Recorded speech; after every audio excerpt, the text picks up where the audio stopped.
The invitation came through our family group chat, my mother's perfectly worded message dripping with concerned disappointment. Emergency family meeting. Thursday, 7 p.m. Alexandra needs our help with her situation. My situation? That's what they'd been calling my decision to quit my prestigious consulting job and start my own company. 2 years of subtle jabs, worried phone calls, and not-so-subtle hints about real jobs with actual benefits. I sat in my car outside my parents' colonial-style house, the same one I'd grown up in, where success was measured in Ivy League degrees and corporate titles. My sister Emma's Range Rover sat in the circular driveway, next to Dad's Mercedes and Mom's BMW. My Toyota Corolla looked decidedly out of place, exactly how they saw me these days. My phone buzzed. Another message from Marcus, my CFO. Forbes article goes live at 8 p.m. Eastern Standard Time. You ready for this? I texted back. Perfect timing. Family intervention starts at 7. His response was immediate. Savage. Want me to send a car to rescue you? No need. Some things are worth waiting for. I checked my reflection in the rearview mirror. No designer clothes tonight. Just a simple black blazer over a white shirt, minimal makeup, hair pulled back neatly. Let them think I couldn't afford better. It made the coming revelation sweeter. The door opened before I could knock. Mom stood there in her channel suit, perfect makeup not quite hiding her frown lines. Alexandra, darling, you're late. By 2 minutes, Mom. Details matter in business, dear. She ushered me inside. Something you might want to consider. The living room was set up like a corporate intervention.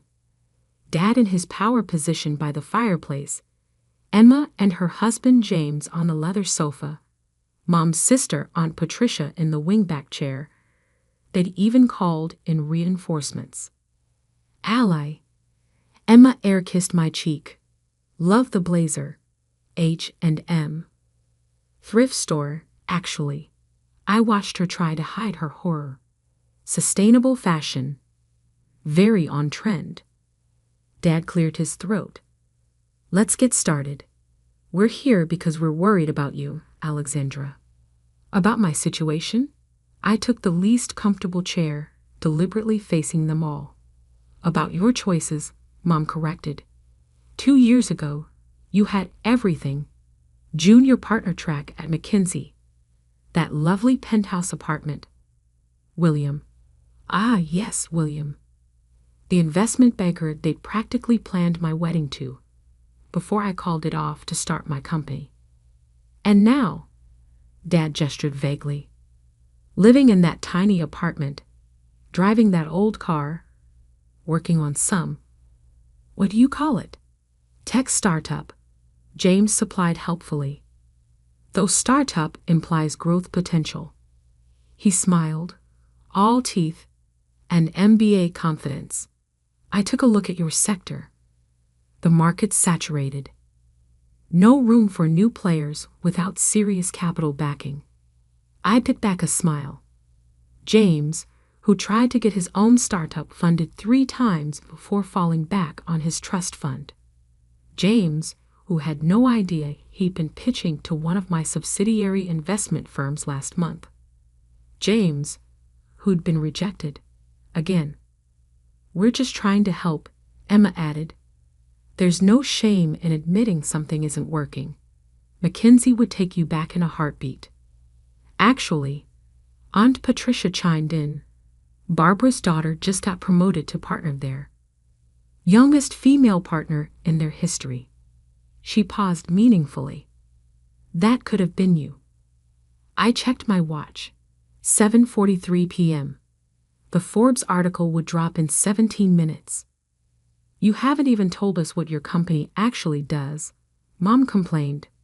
All this secrecy, these long hours, and what do you have to show for it? Dad stood, assuming his CEO stance, the same one he'd used for countless boardroom presentations. "We're here to discuss your failing company and plan your next steps. No more avoiding the reality." Emma's phone chimed. She glanced at it, then did a double take.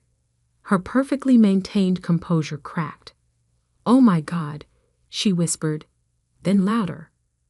"Why is your face on Forbes' 30 under 30 list?" The room froze. Mom's wine glass stopped halfway to her lips. James grabbed Emma's phone. "That's impossible," he scrolled frantically. "This can't be."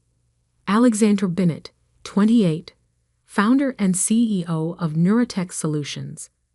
Valued at, "This has to be a mistake." $2 billion, I supplied calmly. "That's the current valuation after our last funding round. Though that number's a bit outdated now." Dad sank back into his chair. $2 billion? Would you like to know what my company does now? I pulled out my tablet, opening our investor presentation. Neurotech Solutions develops AI-driven adaptive learning systems. We're revolutionizing how machines process and respond to complex data. That tiny apartment I live in, it's actually the smallest unit in a building I own. That old Toyota, I bought it because it's practical and reliable, like all good investments should be. Mom's wine glass trembled. But you never said anything. You never asked. You were too busy lamenting my failure to notice my success." I stood up, straightening my thrift store blazer. "Our technology is being implemented by major tech companies worldwide. That's why I've been working such long hours. That's why I've been secretive. And that's why, in about 2 minutes, Forbes is running a feature article about how a 28-year-old woman built a multi-billion-dollar tech empire while her family thought she was failing." Emma's phone kept buzzing, notifications pouring in as the article went live. James looked like he'd swallowed something sour. Aunt Patricia was already dialing, probably calling Barbara about her suddenly less impressive daughter. $2 billion, Dad repeated, shell-shocked. "Actually, I checked my phone as Marcus's message came through. Make that $3 billion. We just closed another acquisition. I'd tell you more, but I have a video interview with CNBC in an hour. They're doing a special on disruptive tech leaders." The silence was deafening. Then Mom spoke, her voice small. But why didn't you tell us?" I looked around the room, at their shocked faces, their shattered assumptions, their crumbling certainty about who I was and what I could achieve. "Because sometimes," I said, gathering my things, "the best way to succeed is to let people underestimate you. It's amazing how much you can accomplish when no one's watching." My phone buzzed again. "That's my car. Unlike my Toyota, this one's actually expensive. Comes with the whole Forbes photo shoot thing."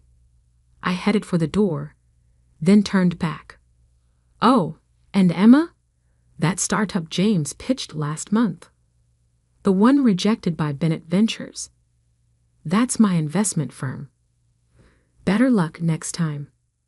I left them there, surrounded by their luxury brands and conventional success, while outside, a sleek black car waited to take me to my next interview.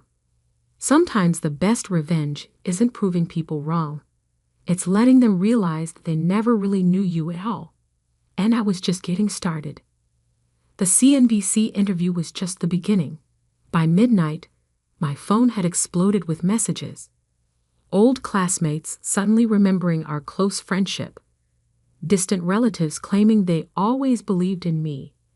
And most tellingly, a series of increasingly desperate texts from my family. "Mom, Alexandra, please call us. We need to talk." "Emma? OMG, Ale.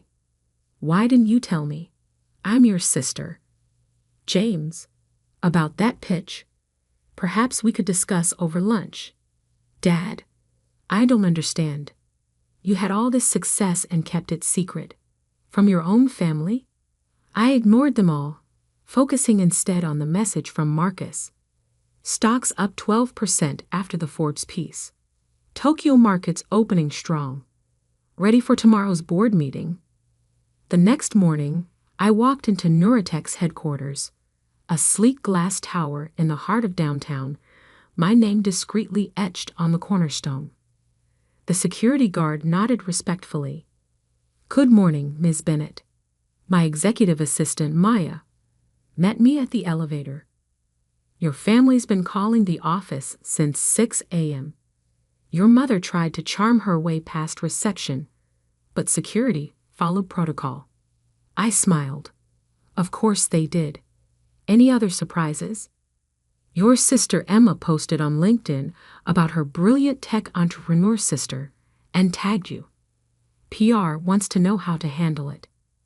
No response necessary. Let her chase the connection. My office occupied the top floor, but I designed it to be invisible from the street. Privacy glass, minimal signage. The space inside was modern but understated. Clean lines, practical furniture, walls covered in whiteboards filled with code and complex algorithms. The morning news played silently on multiple screens. Tech wonderkind Alexandra Bennett disrupts AI market. Neuratech Solutions, the stealth giant that's revolutionizing machine learning.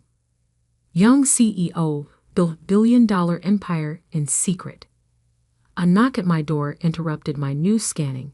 Ms. Bennett, your 9 a.m. is here. I turned, expecting my scheduled venture capital meeting. Instead, there stood William, my ex-fiancé, the investment banker my parents had never forgiven me for leaving. Alexandra, he said, attempting his old charming smile. You look successful. I look exactly the same as when you called my startup dreams cute and admirable. I stayed seated. How did you get on my calendar? He shifted uncomfortably. Your mother might have mentioned you had offices here. I thought, given our history, I cut in. You should remember that I don't appreciate people who underestimate me. I never. You said, and I quote, tech is a man's world, darling. Stick to consulting where they appreciate diversity hires. I pressed the intercom. Maya, please escort Mr. Harrison out and update security protocols. As he was led away, my actual 9 a.m. arrived. Sarah Chin, the notorious venture capitalist known for backing unicorn startups. Entertaining morning, she asked, nodding toward William's retreating figure. Just clearing out old misconceptions. I pulled up our presentation. Shall we discuss the future instead of the past? The meeting with Sarah went brilliantly, but it was just a warm-up for what came next. At noon, I had a board meeting, my first since the Forbes article dropped. The boardroom was full when I entered. Our investors, mostly older men who'd initially doubted me, now sat up straighter when I walked in. Funny how a few $1 billion changes people's posture. Before we begin, I said, taking my seat at the head of the table, let's address the elephant in the room. Yes, the Forbes article was strategic. Yes, the timing was deliberate. And no, this doesn't change anything about how we operate. Marcus, my CFO, pulled up our quarterly numbers. The growth charts looked like mountain ranges. Steep, impressive, undeniable. As you can see, I continued, our decision to operate in stealth mode while building our technology base has paid off. We're not just ahead of the market. We are the market. One of our early investors, A man who'd once suggested I bring in a more experienced CEO cleared his throat.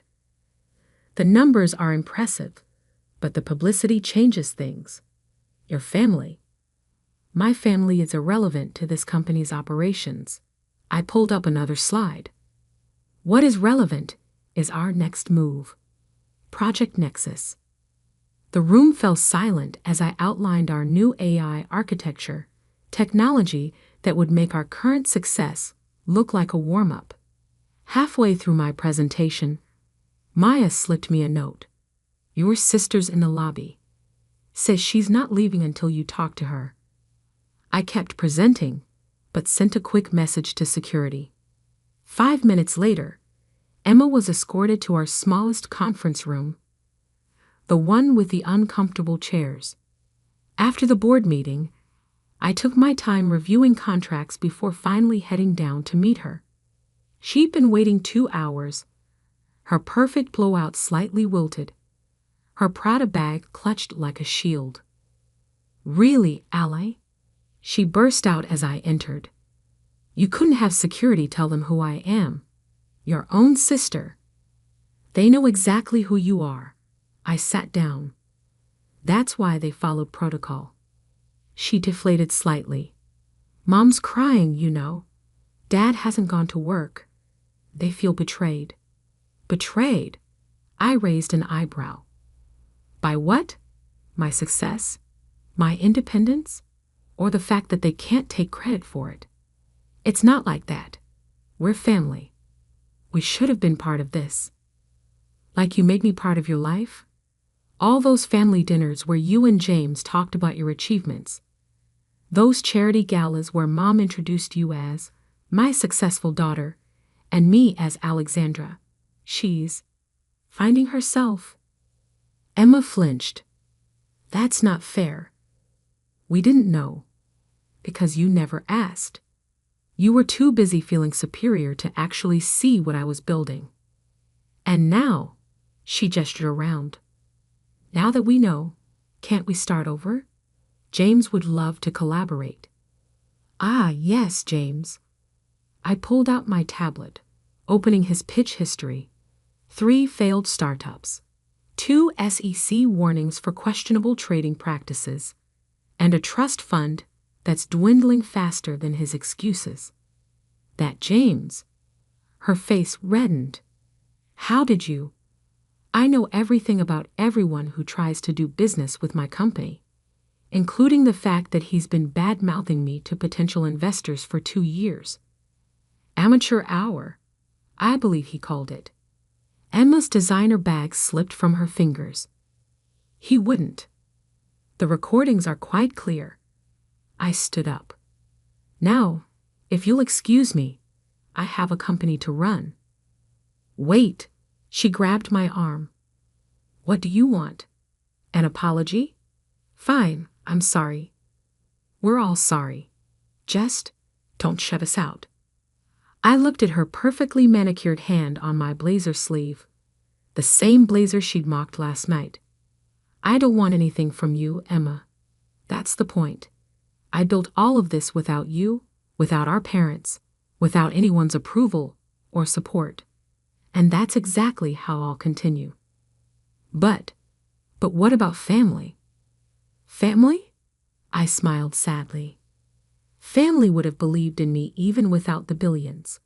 Family would have asked about my dreams instead of dismissing them. Family would have seen me for who I am, not who they wanted me to be. Her hand fell away. And now,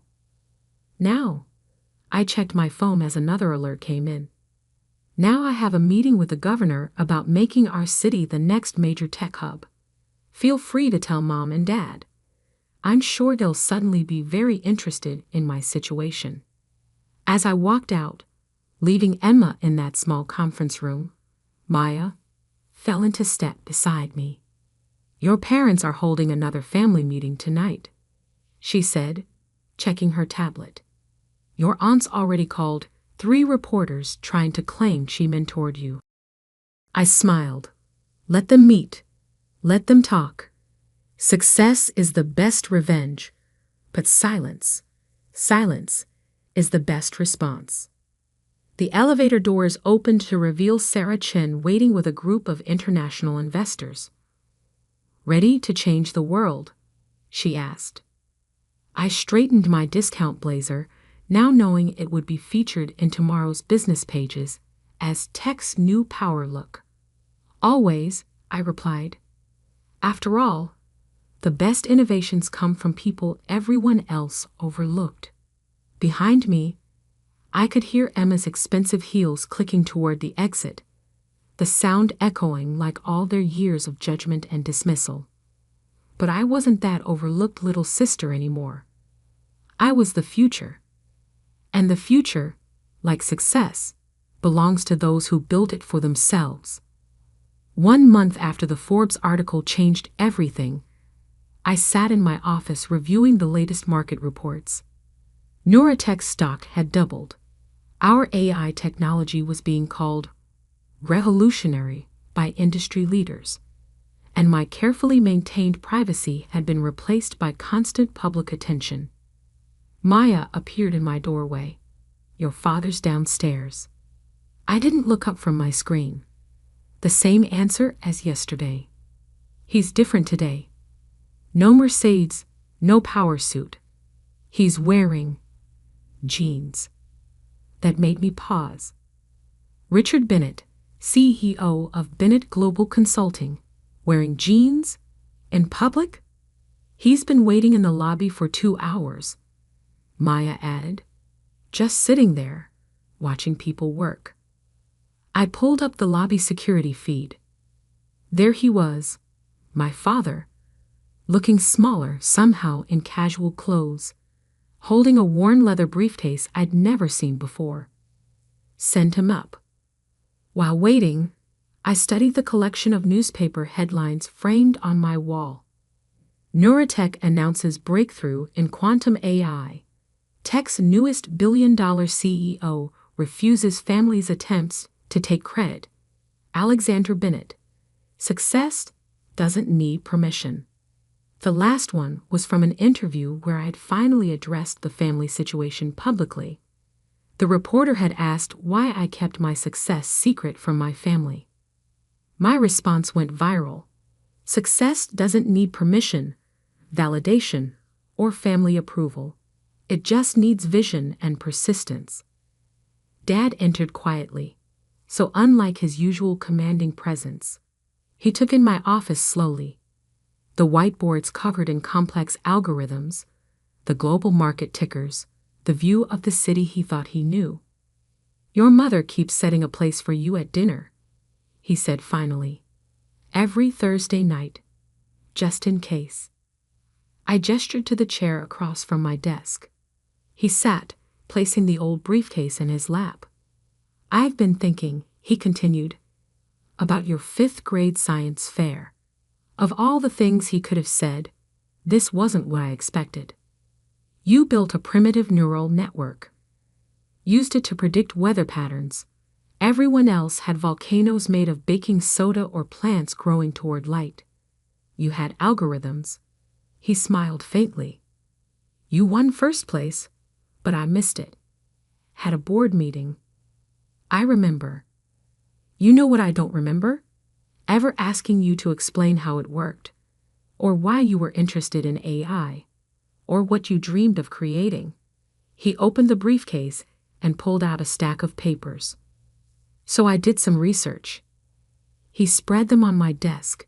Patents, academic papers, early business proposals. My work, dating back years. "You filed your first patent at 19, he said.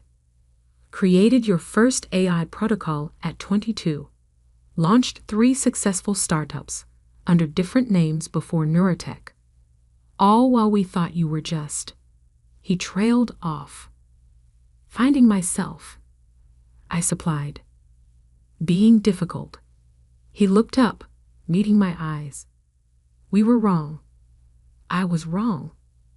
The silence stretched between us, heavy with years of missed connections. "Did you know," he said finally, "that your mother has started taking coding classes? Basic stuff, but she says she wants to understand what you built. Emma's been reading about AI ethics. Even James.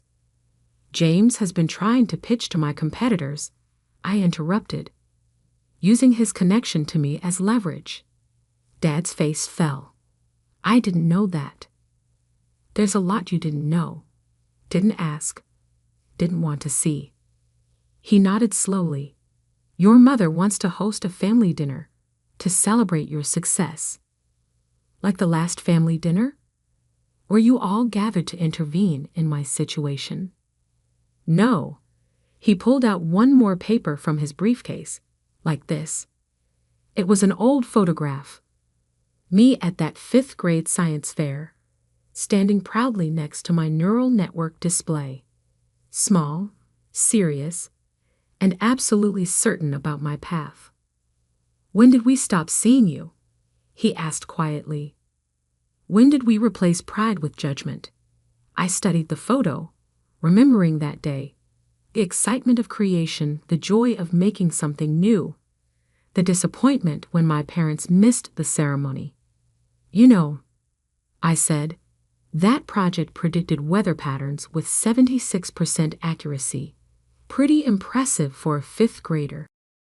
Want to know what Neurotech's current accuracy rate is? He looked up, interested despite himself. What is it? 99.997%. I turned my monitor around, showing him our latest test results. We're not just predicting weather anymore. We're modeling climate changes, market trends, population movements. We're helping governments prepare for natural disasters before they happen. Helping businesses adapt to changes before they hit. Saving lives, Dad. For the first time, I saw real understanding dawn in his eyes. Not just of the money or success, but of what I'd actually built. Show me, he said softly. Help me understand. I hesitated. Then I stood up and walked to the largest whiteboard. It starts with a basic neural pathway. I began drawing. But then we added quantum processing. For the next hour, I explained my life's work to my father. He asked questions, good ones, showing he'd done real research. When I finished, he was silent for a long moment. I have another confession, he said finally. Bennett Global is struggling. The old consulting model isn't working anymore. Companies want AI integration, predictive analytics. I know, I said. Your stock dropped 40% last quarter. He laughed suddenly. Of course you know. You probably knew before I did. He straightened in his chair. I'm not here to ask for help, or money, or connections. I'm here to say I'm proud of you. Not because you're successful, but because you had the courage to build something revolutionary while we were all too blind to see it. I walked to the window, looking out at the city where I'd built my empire in secret. The next family dinner, I said slowly. What if we held it here? Here? In my building. I'll give them a tour first. Show them what I actually do. No more assumptions, no more judgments. Just reality. They'd like that, he said. Then carefully. I'd like that. One condition. I turned back to face him. Everyone comes on their own merits. No plus ones. James isn't welcome. He nodded. Understood. Emma's? Figuring that out anyway. His latest investment scheme cost them heavily. I know. I bought their debt last week. Through a subsidiary. His eyebrows rose. You did? Why? Because Emma's still my sister. She needs to clean up her own mess. But I won't let her drown. I sat back down. Family is complicated. Success doesn't fix that. It just gives you the power to set better boundaries. Dad stood, gathering his briefcase. Thursday at 7? Thursday at 7. Tell Mom to wear comfortable shoes. It's a big building. At the door, he paused. That article quote, about success not needing permission.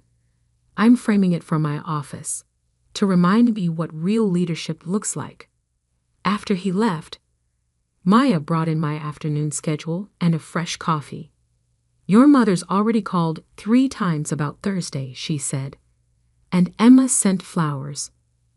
Donate the flowers, I replied. And Maya, clear my Thursday evening schedule. It's time to show my family what I really built. That night, working late as usual, I added one more framed article to my wall. Tech CEO redefines family business. Success is the best teacher. Below it, I hung that old science fair photo. The little girl with big dreams who became the woman who changed the tech world. Sometimes the hardest part of success isn't building an empire. It's teaching others to see you for who you've become, not who they assumed you'd be. And as I looked out over my city, watching the lights twinkle in buildings where my technology was already at work, I smiled. Thursday would be interesting. But this time, I wouldn't be the one proving anything. I'd already done that. Now it was their turn to learn.